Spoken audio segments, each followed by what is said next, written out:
Assalamualaikum warahmatullahi wabarakatuh. Halo semuanya, perkenalkan nama saya Nur Nabila Azahra, biasa dipanggil Nabila, dari Prodi Pendidikan Bahasa dan Sastra Jawa, NIM 24021400053. Video ini saya buat untuk memenuhi tugas mata kuliah Literasi Digital dan Kemanusiaan. Dengan adanya berbagai perubahan yang terjadi di dunia dalam semua hal, termasuk industri, di masyarakat saat ini sedang ramai diperbincangkan apa sih revolusi industri 4.0 itu?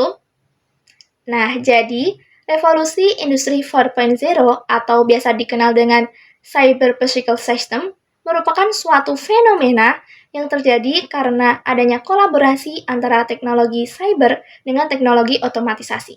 Singkatnya, revolusi industri 4.0 ini adalah bagaimana teknologi mempengaruhi kecerdasan manusia dalam memengaruhi kehidupan manusia ini. Jadi adanya inovasi dan perkembangan inilah yang melatar belakangi adanya revolusi industri 4.0. Nah, tahapan-tahapan revolusi industri sebelumnya itu seperti apa sih? Nah, jadi tahapan-tahapannya yaitu yang pertama, revolusi industri 1.0. Nah, ini tuh muncul pada abad 18. Ditandai dengan adanya mesin uap dan manufaktur. Yang kedua yaitu revolusi industri 2.0. Ini muncul pada abad ke-19, ditandai dengan munculnya mesin listrik dan produksi massal. Jadi yang tadinya mesin uap ke mesin listrik. Yang ketiga yaitu revolusi industri 3.0. Ini muncul pada abad ke-20 dan ditandai dengan adanya komputer dan teknologi informasi. Sudah semakin canggih, bukan? Nah, yang keempat yaitu revolusi 4.0. Ini ditandai dengan adanya kecerdasan seperti AI, Big Data, teknologi yang semakin sangat canggih itu, dan lain-lain. Masih banyak lagi. Nah, jadi revolusi industri keempat ini mempengaruhi bagaimana cara kita hidup, berpikir, bekerja, dan bersosial dengan satu sama lain. Nah, jika semakin hari teknologi semakin berkembang, maka akan memiliki dampak, baik itu dampak negatif maupun dampak positif. Dampak negatif dari revolusi industri keempat ini yang pertama, rawan terkena cyber. Yang kedua yaitu peningkatan urbanisasi di kota-kota besar. Dan yang ketiga, manusia bisa tergantikan dengan mesin. Nah, sedangkan dampak positifnya yang pertama, memudahkan kita untuk mendapatkan informasi dan melakukan aktivitas.